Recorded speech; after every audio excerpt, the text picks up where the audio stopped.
This is Sovereign Debt, a podcast on greening the global economy and debt sustainability. I'm your host, Jill Doshi. Hello, everyone. Today is something kind of completely new and a little bit outside of my comfort zone. We're actually going to speak about the European Union, which you know is not my normal kind of stomping ground. But a couple of weeks ago, I was at the DebtCon 5 conference in Florence, which, by the way, was absolutely gorgeous. And I shared the stage with today's guest, Zsolt Darvas from Bruegel, which, if you don't know, is a European think tank for economics. So, Zsolt, thank you so much for being with us today. Thank you, Jill. It's a pleasure, and I look forward to our discussion. Fantastic. So, I don't normally deal with the European Union unless, of course, there's something, greasily related. And years ago, we did some work on with the ESM, but it's not my normal kind of issues. And on our panel, I got the feeling that we didn't really get into some of, or at least I didn't get to ask you enough of the questions of what I wanted to ask about your work. So thank you again for coming on the podcast. And I wanted to turn to specifically a blog that you recently published with one of your colleagues, Guntram Wolf, about the need to reconcile increased green spending, green investment with the competing need of fiscal consolidation in the European Union.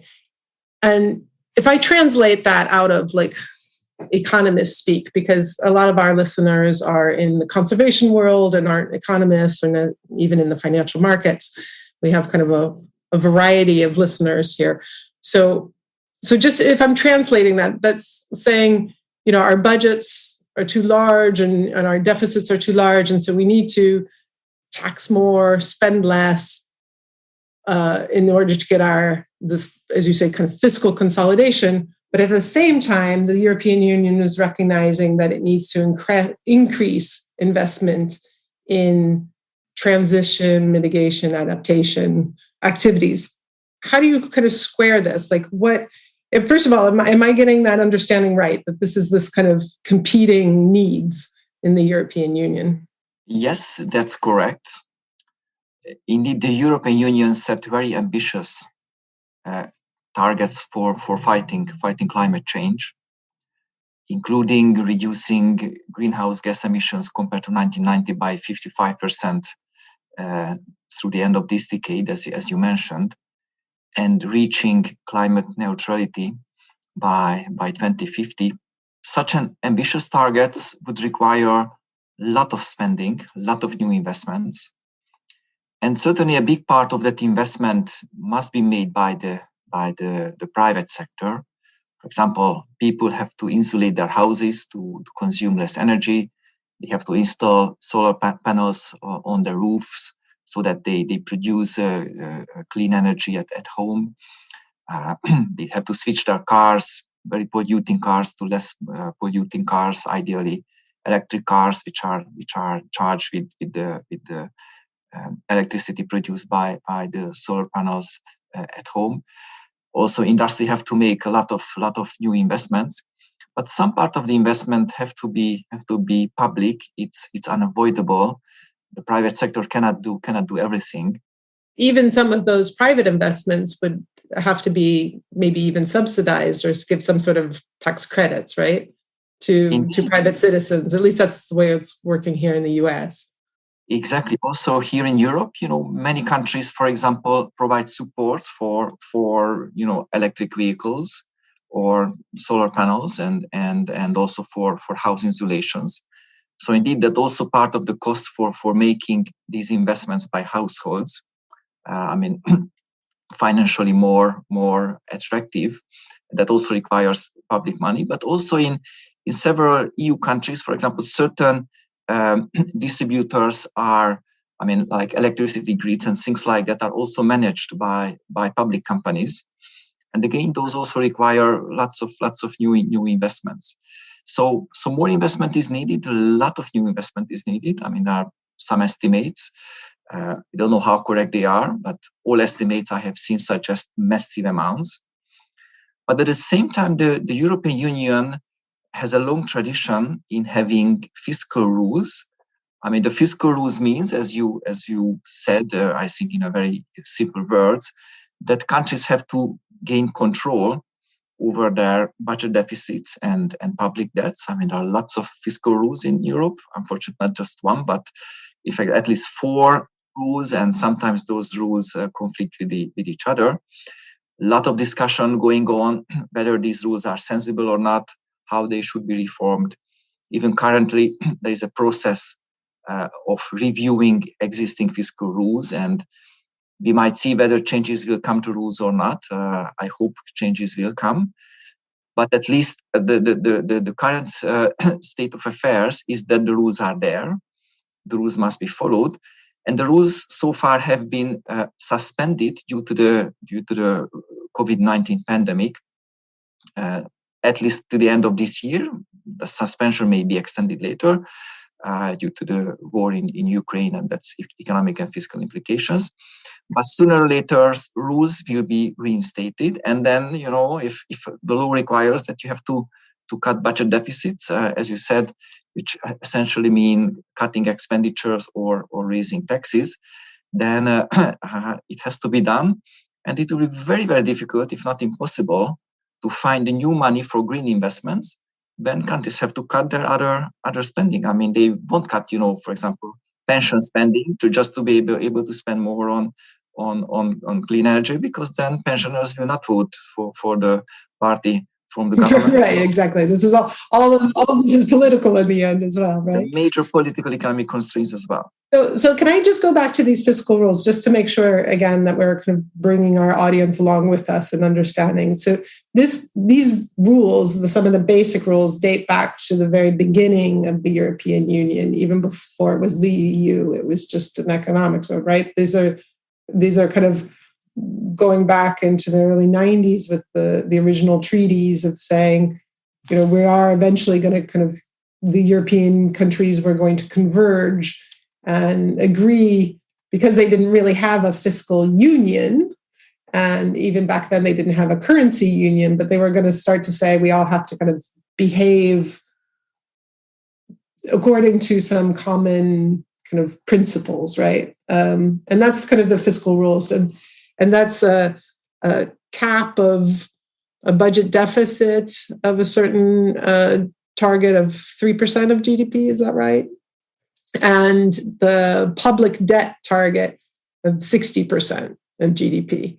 One of the reasons I want to talk about some of this is that I want to try to see if we can draw lessons from the EU experience for emerging markets and kind of draw some parallels, and we'll get to that. But so these are kind of these overarching kind of rules, and they sound kind of similar to debt sustainability rules that lower income countries and middle income countries have to behave and follow. Anyway, so do I understand the fiscal rules kind of part of this? Indeed, the 2 numerical criteria you mentioned, the 3% budget deficit and the 60% of GDP public debt benchmark or threshold, were indeed the first 2 major fiscal rules designed back in the early 90s in Maastricht, where European leaders agreed to form the Eurozone. These 2 main rules remain the cornerstone today, but fiscal rules evolved in many different ways. And now, for example, there is a so-called vade-mecum for European fiscal rules, which explains all the details on how to interpret, how to assess whether a country complies with the rule. And that document was issued, year by year over the past 20 years. And currently the length of the document is 250 pages. So if you would like to know how fiscal rules work in Europe, you have to read those 250 pages. And certainly also you need to have, a good understanding of fiscal indicators and statistical measures. So indeed, there are fiscal rules in Europe, which are very complicated. They became even more complicated. Initially, it was in fact very simple, because if you just say the budget deficit cannot be more than 3% of GDP and the public debt cannot be more than 60% of GDP, that's plain simple. Everyone can understand. That's no problem with that. But no problem with the clarity and simplicity. The problem is the implications of those rules, because it means, if a country does nothing and the budget deficit is below 3%, then let's say it's 2.5 or 2.9, then that can very easily breach the 3% threshold, and then suddenly an adjustment will have to be made. So this the two initial simple rules have very adverse implications for both for fiscal policy making, but even more importantly, what's the impact of fiscal policy on the economy and society. So fiscal rules became much more sophisticated through the decades. And just as an aside, do those fiscal rules differ for different strengths of economies in Europe? So, I mean, there's a big difference between Germany and, say, I mean, not to pick on anyone, but Portugal or Greece or somebody else. The rules are uniform in the European Union. There is some small differences between countries which are inside the euro area and those that are outside the euro area.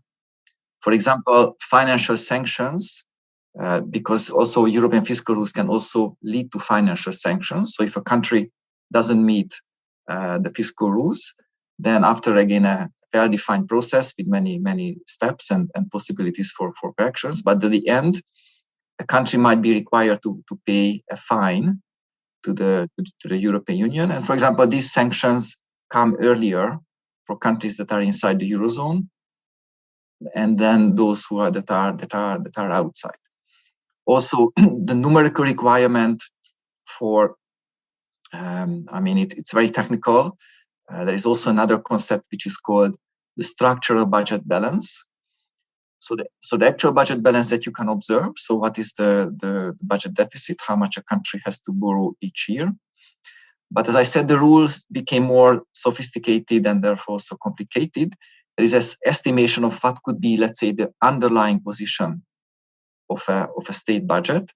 Because, for example, when the economy is booming, then there are lots of tax revenues. When the economy is in deep recession, there are tax revenues fall, and instead countries have to pay a lot of unemployment benefits. So these, for example, these temporary cyclical conditions can be filtered out, estimated, because it's not observed on the data, but one can estimate if you take away all these temporary and one-time fiscal measures, then what could be the so-called underlying position of the economy. And again, those requirements are somewhat tighter for countries that are inside the euro area than those for others. But otherwise, the same principles applies to all 27 member states in the EU. And then all of these rules, all 250 pages of them or more, were suspended because of COVID-19 pandemic and the need for this extraordinary stimulus and support to the populations and industries. And they're supposed to come back into play in 2023, next year. But the problem is no one realized that right on the heels of the pandemic, we were going to have this war in Ukraine and potentially a great need to reinvest or rebuild Ukraine. But let me take a step back to the previous crisis, the global financial crisis, which started in 2007, 2008 in the US, which was followed by a very tough Eurozone crisis in 2011-12. Even the existence of the Eurozone was questioned by many analysts. And at that time, the fiscal rules in Europe were applied in a very, I would say, harsh way, in a sense that, as I said, the fiscal rules is not that clear cut, on how much fiscal adjustment a country has to do. The minimum adjustment is codified, But beyond that, how much adjustment as a country is required to do depends on the outcome of mostly discussions between the European Commission and member states. And after the global financial crisis and the Eurozone crisis, fiscal adjustment, namely the pace by which countries raise taxes and cut expenditures, was really too fast. And that was the reason why the Eurozone economy really struggled and also fell back into a second recession after 2012. And this lesson has been learned. So when the COVID crisis hit, then it was very obvious, first of all, that this was clearly an external shock. The previous crisis, why Greece and Italy and Spain was in trouble, was mostly the result of previous Greek, Italian, and Spanish policies. I mean, simply they had irresponsible fiscal policies and accumulated too much public debt. Internal issues. Yes, but for the COVID, I mean, it's not the responsibility of any European country. It was clearly an external shock. It led to thousands of people dying, millions infected. So really tragic human outcomes. And again, learning from the previous crisis, it was learned that, okay, now let's not enforce these fiscal rules for a moment, but let's suspend them, which I agree was a very wise decision.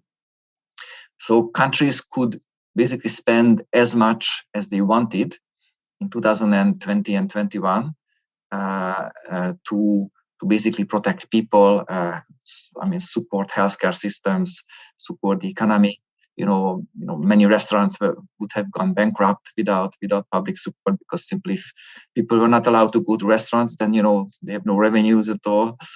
So there were lots of public support for people and for different sectors of the economy. I think it was broadly correct, but it also had an implication, that the budget deficits increased to a very high level. I mean, in the EU as an average, it was about 7% of GDP, so well over this 3% magic threshold, which is in the EU treaties. And now countries already started to scale back those support measures. But even after scaling back the support measures, they still have budget deficits which exceed the 3% in most countries. Again, there are a few exceptions, like Luxembourg and Sweden. They always have super good public management, and they even have a budget surplus, not even a budget deficit. But for most EU countries, for the rest of us mortals, that's hard to achieve. Right. For most EU countries, the budget deficit and also this more underlying structural budget balance that I described briefly a few minutes ago is still way above where it should be. So when the fiscal rules will be reinstated, there will be a need for a fiscal adjustment. Now, one other important issue you raised is indeed the implications of the Russian aggression against Ukraine. And it had many implications. I mean, first of all, countries woke up and realized, oops, there is a security threat in Europe. Maybe we need some armies. Exactly. I mean, we have been living in peace in the Second World War. I mean, at least in most of Europe. I mean, there was a war in the Western Balkans in the 1990s, but in most of Europe, there was basically a peace, a very nice, peaceful period. And I mean, you might recall that, for example, President Trump was the president of the US. He was very critical of European countries for not meeting their commitment of spending at least 2% of their GDP on defense. This was a commitment made by all NATO members that they would do that. And most EU countries, including Germany, were well below that 2% number. There are a few countries like Greece, mostly because of its dispute with Turkey and France and the UK, they spent more than 2%, but most EU countries spent less. And the Ukraine war, was a wake-up call that could be indeed very grave security issues in Europe, and many countries, including Germany, there was a doctrine change. I mean, they now suddenly started to spend much more on defense and on weapons and related things. So again, this is another factor which will increase budget deficit in the years to come. It changes the budget priorities potentially, and suddenly military spending, which might not have been particularly a priority item before, suddenly jumps to the top of the list or very close to it. Indeed. Another issue, which is the implication again of the Ukraine war, is the very high energy prices. Exactly. Now, I'm as an economist, in fact, I'm happy about high energy prices because this provides the right incentives for everyone to consume less energy and to shift to clean resources. I mean, again, I'm also thinking about what can I do with my house to it's kind of a carbon tax that we needed all along. How can I reduce my gas consumption? How can I reduce my electricity consumption? So it provides, I think, the right incentive. So I'm happy that energy prices went to a higher level because I'm extremely concerned about the grave implications of climate change. But at the same time, voters in general are unhappy, and governments want to win elections. So what we have seen throughout Europe is that countries provided massive supports, billions of euros supports to everyone to reduce the gas and energy bills, which again is a big cost. And the third big cost coming from the Ukraine war is the large inflow of refugees. Now, so far, about 7 million people left Ukraine since the war started. Some of them returned, but almost 5 million are still outside of Ukraine. And most of them are in Europe, and most of them are concentrated in the border countries, including especially in Poland. And imagine that a continent suddenly receives 5 million people. I mean, of these, about 2 million went to Poland. Polish population is about a bit over 30 million. So it's suddenly a huge inflow into of people who need help. And mostly, women and children and elderly, because Indeed. The men of a certain age were required to stay home to fight in Ukraine. Men between 18 and 60 years of age, they can't leave Ukraine. So half of the immigrants are children, and the bulk, 80% of the adults are women, and of the remaining men, most of them are old people. So they need a lot of support. First of all, they need a place to stay, they need to eat, then they need to healthcare. Children need food. Imagine this: children need school. There are about 2 million children suddenly arrives in Europe. Those 2 million children need school in a matter of weeks. Organizing that and also finding teachers. Buildings, teaching equipment, materials. So it's a big challenge and a big cost. So that's why I see a possibility that this fiscal rule extension probably will be extended at least by 1 year. I think 1 year can be a compromise. So fiscal rules might not restart as of January 2023 as initially planned. But at one day, fiscal rules will be reinstated. And then, the dilemma that we just described, that, countries will have to cut the budget deficit. But, despite the war and all the things, the climate transition remains there, and remains there even more forcefully due to the war, I have to say, because Europe very much dependent on Russian energy. 40% of gas is coming from Russia to Europe. That's a huge share. So indeed, we in fact need to speed up green transition as a response to the war, which might even imply even more front-loaded fiscal spending than in the pre-war scenario that, by the end of this decade. And I think this is kind of the crux of it, right? So you have these kind of competing forces, like, kind of intellectually or kind of, according to the rules and idealism, like we want to kind of rein in spending and kind of be responsible with our budgets and all. But at the same time, there are all of these urgent needs of just, like you say, taking care of refugees and things, but then it throws up all these other bigger issues of actual security and then energy security. Other parts of the world are dealing with food security, but that's a different issue. But and then the climate crisis isn't going away, and we can't control the timetable of that. I mean, we have a limited amount of time to actually act. Do you get a sense from where you're sitting that the European Union is ready to kind of meet these challenges and to relax these rules and kind of keep spending?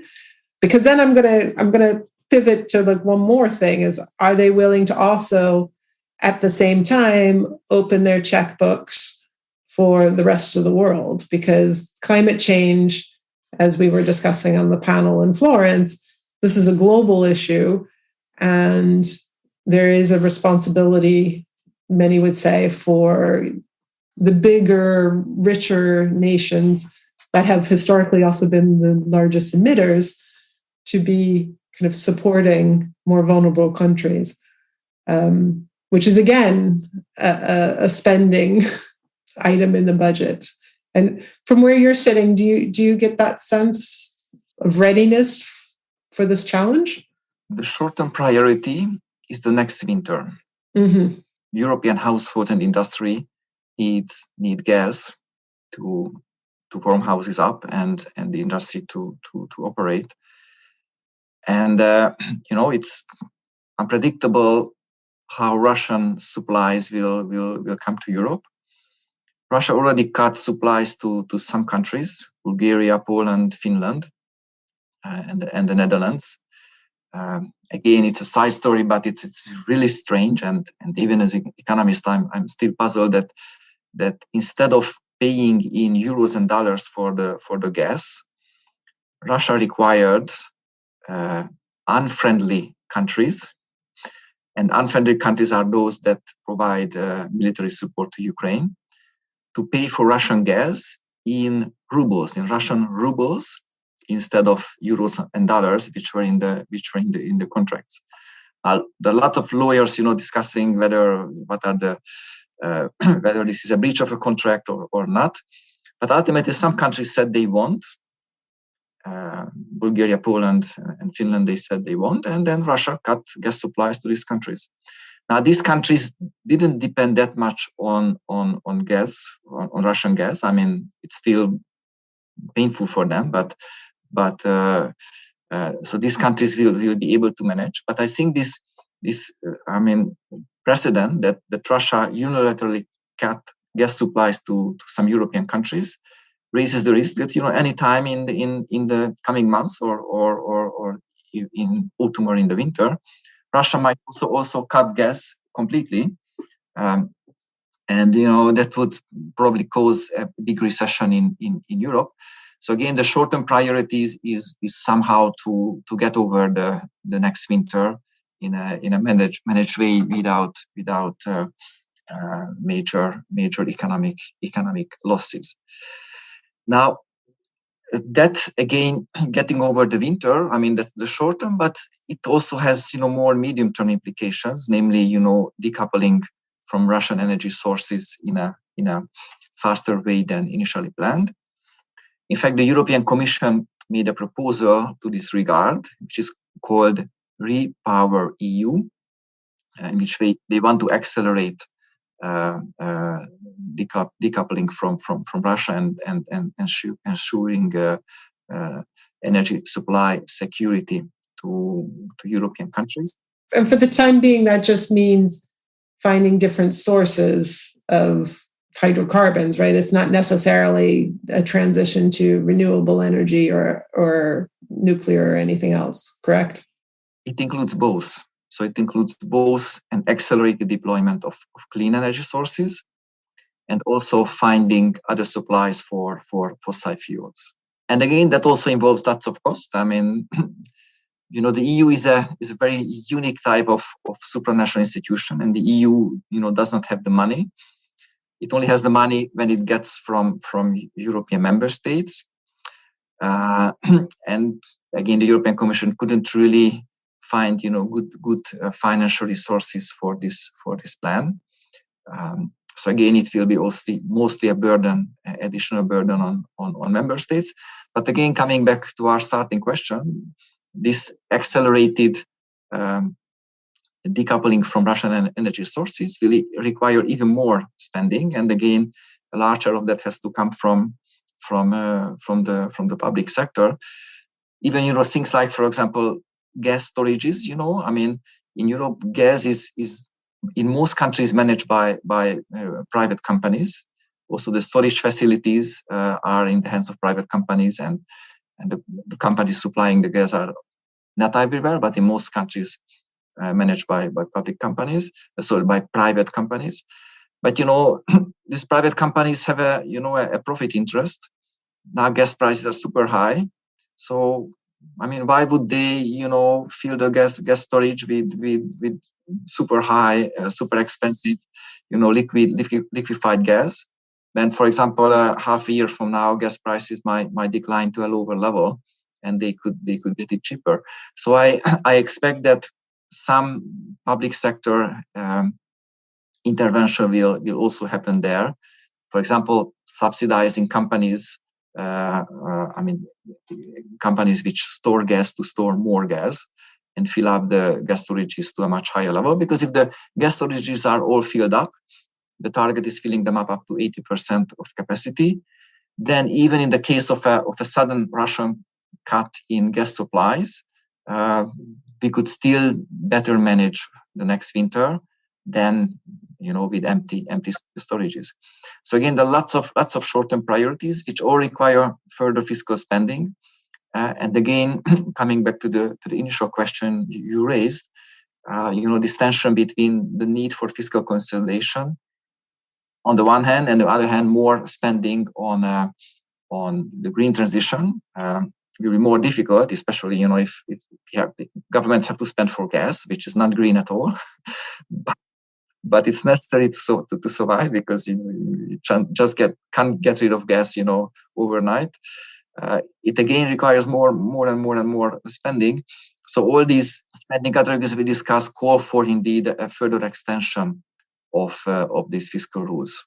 And then that brings me back also to your blog and to your writings and research, and that you actually start to suggest that there are, there were kind of three options that you lay out in one of your writings that I was reading about how you can handle this within the EU, and kind of what are the responses, kind of in terms of relaxing the EU rules, as you're saying. But you've also have some other ideas of kind of centrally funding EU climate expenditures, and then also the last one, which I think is your preferred, which I'd like to hear more about, is this green golden rule. Can you walk us through what this thinking? And I realize that maybe this, the Ukraine situation and everything has kind of maybe even complicated it more. But can you walk us through these options and your thinking? So my short answer is that the Ukraine situation did not change our recommendation. But let me start with the three options that you listed. So indeed, one possible option is just to relax fiscal rules. For example, postpone it. So instead of like reimposing it in 2023, you say you've got till 2025. Postponing it for a couple of other years, or revising EU fiscal rules to require much less fiscal adjustment than they require. Now, this would certainly help, financing the consequences of the Ukraine war and many things, but it still wouldn't provide incentives for governments for spending on climate. I mean, they may just use the money, to subsidize, fossil fuel energy costs, so that households can, get energy cheaper. We give this, blanket, postponement of rules and relaxation that wouldn't provide incentives to spend more on on climate. So I don't think that would be, I mean, in the short term, it's unavoidable, I think, postponing at least one more year, again, because of the implications of the Ukraine war, as we just discussed. But more generally, sooner or later, I'm convinced that fiscal rules have to be established. I mean, we, for example, mentioned the case of, Luxembourg and Sweden and Denmark. These countries have no problem at all because they have low public debts, very responsible fiscal policy management. So whatever shock comes, these countries can simply handle that because they have ample fiscal space. They can borrow as much as they want at very, very low rates. They have no problem at all. So I think this example shows that having a low public debt is very, very beneficial because the government simply can act whenever it wants, and there will be no constraints from the market or from the side of financing. So, and fiscal rules is a tool to achieve that. So sooner or later, fiscal rules have to be reestablished. But if the fiscal rules are reestablished, again, there will be trade-off between fiscal consolidation and green investment. So there are the two other options. Try to somehow deal with this. So the two other options are really saying, okay, we need to get the fiscal, we need to get our budgets under control, but at the same time, we want to kind of build in incentives to have the spending happen in ways that are kind of greener and the investment, and we're making this transition while we're reining in our budgets. One such option would be setting up a European climate fund, which would distribute money to member states, the European Union member states, to spend on various aspects of the fight against climate change.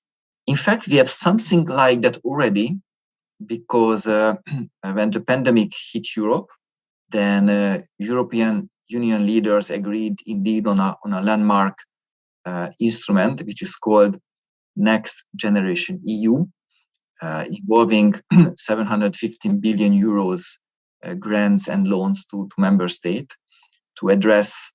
I mean, in its name, it was addressing the implications of the pandemic, but actually the money is paid out essentially starting from now. So when the pandemic is more or less over, but nevertheless, that fund has been established with a sizable fiscal capacity, and it was required that member states spend at least 37% of that funding on the fight against climate change.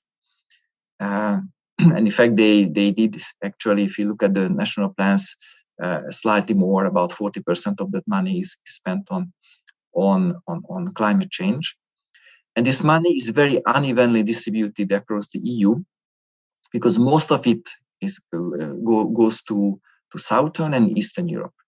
In terms of amounts of euros, Italy and Spain will get from the grant component about 70-80 billion euros each. This is over the course of 6 years.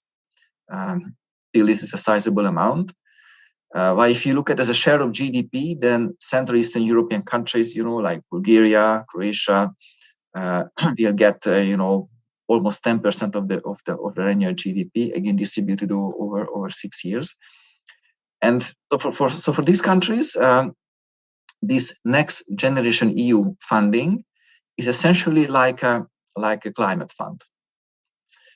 But, and there is an important but, this funding coming from this source, and also from all other EU sources, will not be sufficient, not be enough to cover all the financing needs which are needed. Again, countries, Germany also need to spend a lot, France needs to spend a lot, the Netherlands needs to spend a lot.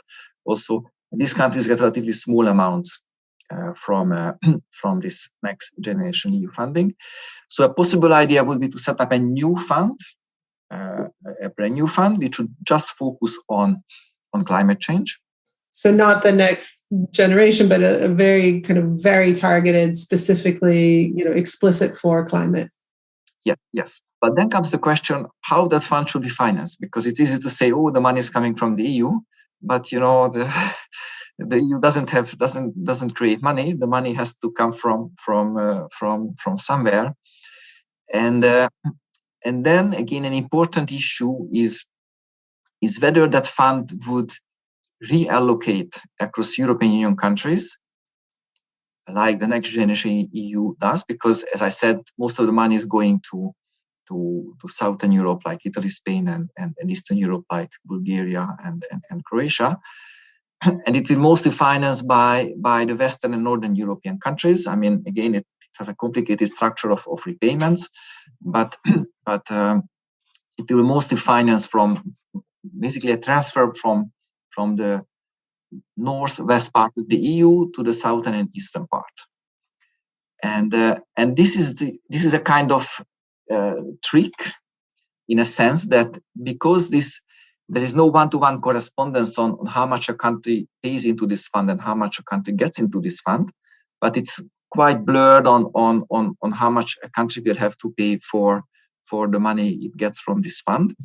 Then Eurostat, the statistical office of the European Union, concluded then, the liabilities of this Next Generation EU fund is an EU liability, an EU contingent liability.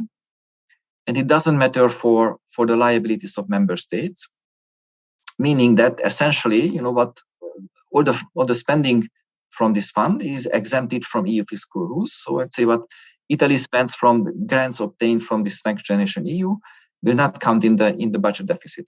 So in a sense, this is helpful for circumventing fiscal rules because they will not count in fiscal rules. But the big question again for a new fund, whether that would have a similar structure, namely involve a redistribution with a bit unclear form. Because if yes, then perhaps financing from that fund could also be exempted from fiscal rules. But if not, every country pays back an amount and gets back the same amount, or let's say the EU borrows on the markets, but let's see what Italy gets. Italy will be responsible for repaying the corresponding component of the EU debt. If that's the case, so there's a one-to-one correspondence between payments into the fund and the payments from the fund, then it's like the debt of the own country. So Italy would not borrow on the market and do the climate investment on its own, but the EU will borrow on the market in the name of Italy. Italy will repay that portion of the loan and they'll get that portion of the money right now. So in that case, it will matter for budget indicators, the budget deficit and fiscal rules.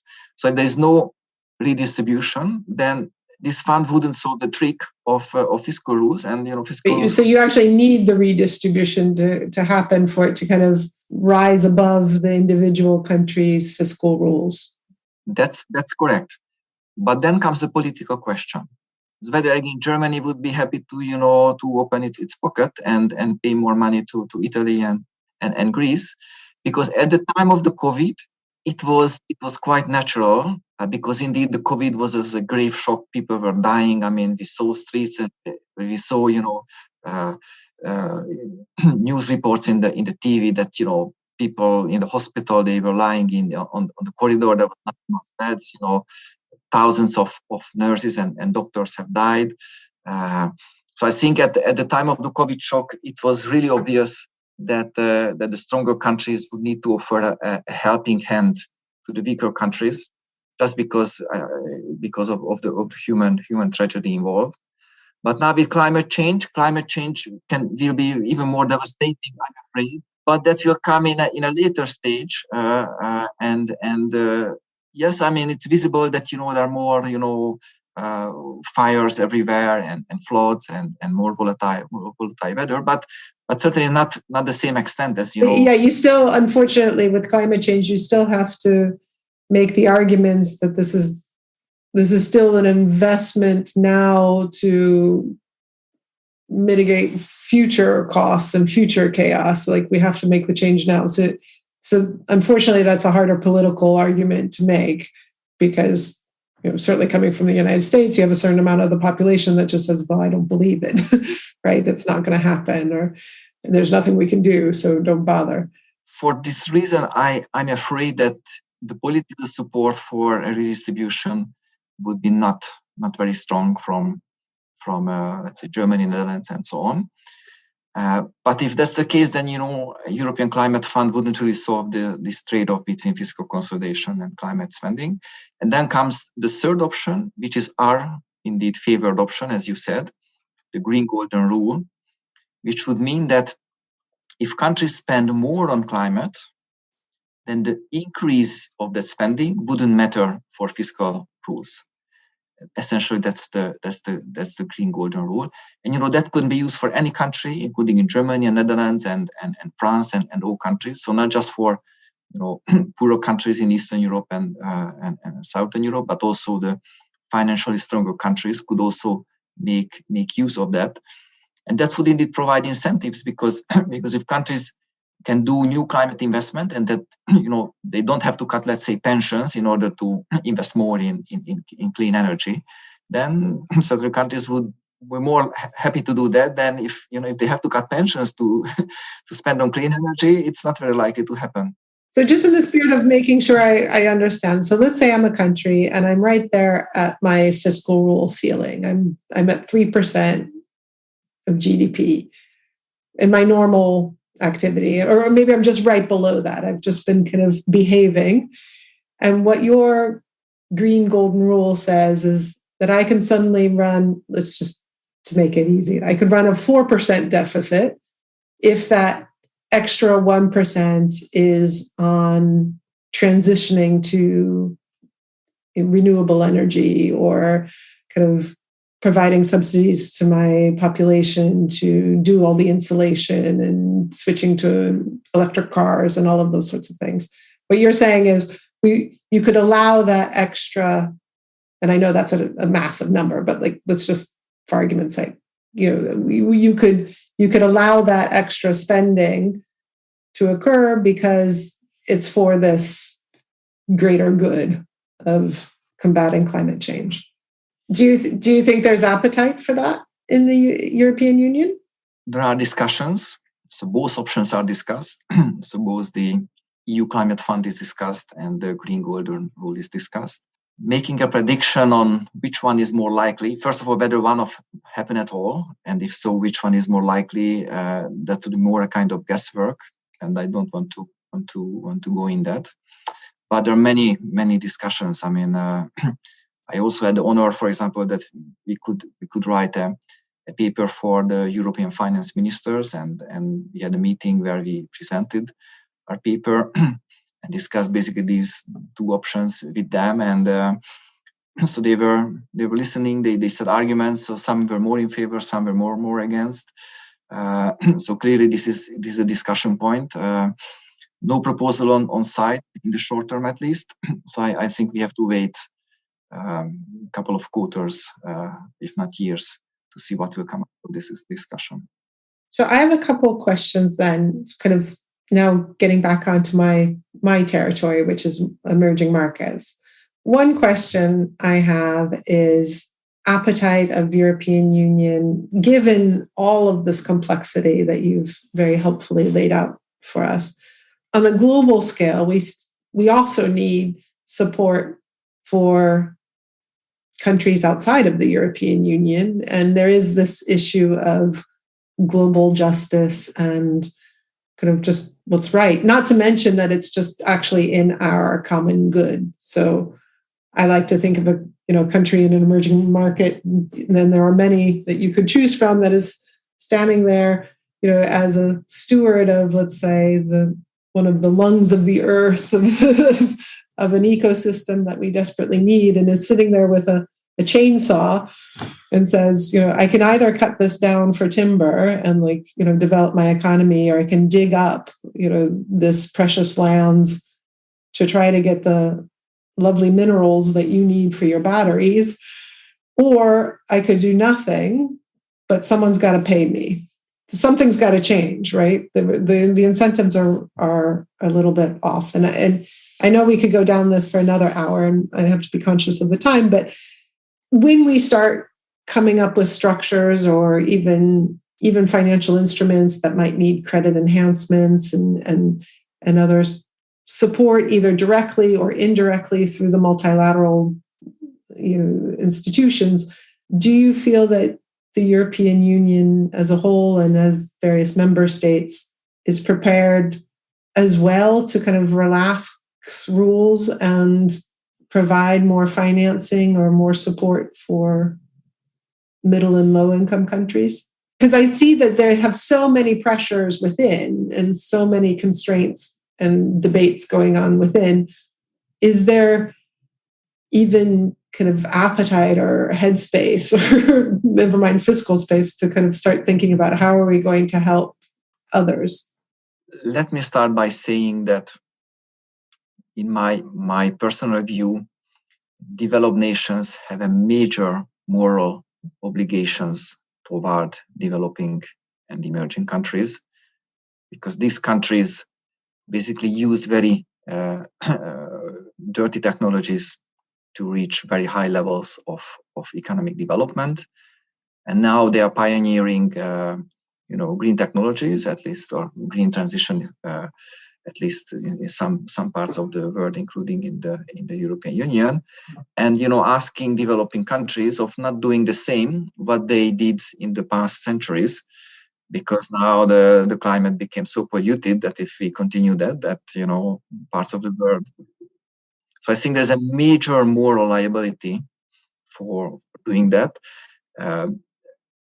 In my understanding, it is understood in European policy circles, and in fact, if you look at for example foreign aid and combine the EU, then the EU is the largest provider of foreign aid. Provides more foreign aid than the United States, for example. But having said that, this is not just not enough, but covers a very, very small portion of the aid that would actually be needed. And coming to your question whether there is political appetite at the moment to increase this aid substantially, I don't really see that. And let me just tell you one example. When the pandemic hit and the European Commission made this proposal for this 750 billion euros next generation EU, it also had a component of about 10 billion or so not as big, a relatively small component of that, which would have been paid for supporting poorer countries. And in the subsequent negotiations with the member states, basically those plans were dropped. So all the 700 billion will be spent within the EU, and even this 10 plus billion portion will not go to developing countries. So even at the time when the pandemic hit, which was a major grave shock, even this fiscal whatever considerations unfortunately did not allow to increase foreign aid even with a relatively small amount, which suggests that I'm afraid politically in Europe this is not the time when politicians want to double or triple the foreign aid they are currently providing. Gradually, I expect it will increase, and also the EU is very much in support. When the World Bank has a new program or the IMF has a new program, EU members are typically very supportive of that and providing new resources to the World Bank or the IMF, which are all helpful. But I'm afraid, I'm really convinced that the massive increase in foreign aid would be needed indeed to tackle climate change globally. To be clear, when you're saying foreign aid, are you thinking all of it, all kinds of foreign aid, or are you thinking actual transfers like grants? Because is there more appetite? Where I'm going with this is there more appetite for facilitating markets that will bring it, like mobilizing private sector investment, so using credit enhancements or other sort of means to bring in private money rather than just providing grant money? Is there? I'm searching for any glimmer of hope in what you've said. Is if grants are off the table or concessional financing is difficult, is there appetite for providing guarantees or providing other sort of something that would bring in private investment, kind of facilitating that market development? I'm afraid it's not the question of instrument. All kinds of instruments, including grants and various guarantees, have a role in different types of development projects. For both grants and credit enhancements, money has to be provided. I mean, even if it's just a guarantee, there has to be the guaranteed amount has to be put somewhere, or at least it's a liability, contingent liability that the country or the EU assumes. So I think it's not the question of instrument. It's the question of the overall amount that rich nations, including the EU, are able to use or mobilize to support developing countries. But there might be limited appetite to provide additional support through the existing multilaterals, through the IMF and World Bank. In my understanding, that the EU member states are supportive of expanding IMF and World Bank activities. Okay. But certainly these are global institutions, and certainly the US has a clear voice. Also, other countries have. that's another podcast episode. I can imagine some countries are silently relieved that the US is not very vocal. Exactly. Let the US be the bad guy. But one major vehicle should be indeed enlarging the World Bank, increasing significantly its capacities and activities. So I think Europeans are in support of that, but again, that will not happen overnight, will not lead to a doubling of the World Bank financing capacity, but just a gradual expansion. So I'm really worried that climate funding for developing countries will not reach at least the minimum required level to prevent a faster degradation of the environment. Well, that's a sobering thought. Is there hope, or are we doomed? I mean, it sounds like maybe from the European perspective, and considering that Europe, like the United States, is one of the big emitters, maybe there are ways for Europe to internally take action for itself, right? What you're suggesting is that there are pathways, the green golden rule, maybe a climate fund, if that sounds complicated.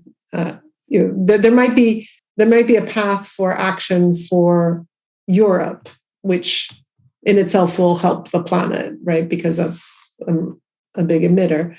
But do we have hope that within everything that Europe is dealing with and the institutions that are in place in Europe, is there any hope or way to kind of create a momentum for support for the rest of the world? Globally, I'm very pessimistic. For looking at intra-EU issues, I'm moderately optimistic. And let me explain why. We can recall, for example, again, let me go back to the previous crisis, the Euro crisis, when Greece was hit severely and very, very badly. And, at that time, many analysts said that the Eurozone might fall apart, or at least will Greece have to leave the Euro, and it will be a tragedy. And the Greek crisis was not solved the optimal way, but ultimately it was solved. And, even, today when Greece has 200% of GDP public debt, 200% when the limit is 60%. Still, the country is operating now. It's flourishing. Many new projects are being done. People find work. So ultimately, that crisis was solved. We can again also go back to the pandemic crisis, which again was very grave in terms of the death toll. But again, at that time, European countries were able to get together and agree on this next generation EU instrument, which indicates, a very strong commitment for a joint action for the common good. Even countries which are really fiscally hawks and sometimes called frugal, like the Netherlands and Austria, they agreed to massive transfers of their taxpayers' money to Southern and Eastern Europe. So these episodes show me that when there is a big problem, then European countries are able to put aside their long-standing divisions and disputes and act together. And for looking to the future for the climate issue, I expect something similar to happen. But does the world have to fall apart first? Like, do we have to have like more chaos and disruption in order for that to happen? Or can they think ahead and say, well, we need to invest now? So my scenario is that in the next few years, it will become more and more obvious that this 55% reduction target that the EU set for itself, reducing greenhouse gas emissions compared to 1990 by 55% by 2030. So basically in 8 years from now, these 8 years will pass very, very fast. And in a few years from now, 2-3 years from now, we will see that we are not on track, and we will not meet this target. At the same time, these devastating weather events. Also, for example, in Europe, in last summer, there were so many wildfires across. And you had those crazy floods in Germany. Many floods. Weather is changing rapidly, become much more erratic, unpredictable, harmful. Again, causing unfortunately human suffering. So a few years from now, I'm afraid we will see that the EU emission reduction is not on track, and then we'll have to come a big decision to do something, and for that again I'm moderately hopeful. So if we want to close with some hopeful remarks, that EU countries will be again able to come together and decide on a measure which will put investments and on track to indeed reduce greenhouse gas emissions. Now, when will the point come when massive increase will also happen to developing countries? On that, I'm not so hopeful that it will happen in the near term. For that, indeed, I think your scenario that first things have to get much worse will indeed have to happen. But I really hope that also with that transatlantic alliance, if the then US administration at that time will also recognize its responsibility, then maybe with the transatlantic leadership, support for the rest of the world could be increased very significantly. Okay, well, I think, I've taken up a lot of your time, and I really appreciate you coming and explaining all of this in such detail. I think what we've basically outlined is just that there's enormous challenges, and even when we kind of say that there's these rich countries or developed countries, advanced economies, all these labels, global north, whatever we put on this, that it's important to kind of delve deeper and realize what are the constraints that they're having as well, and the challenges that they're having. And so trying to develop a way forward has to respect all of those constraints and realities. So we have a lot of work ahead, all of us, I guess is the point. Thank you so much for joining us, and we'll just keep going.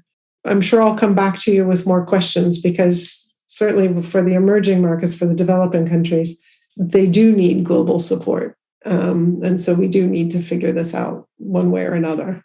Thank you for the opportunities, and I look forward to talking to you again.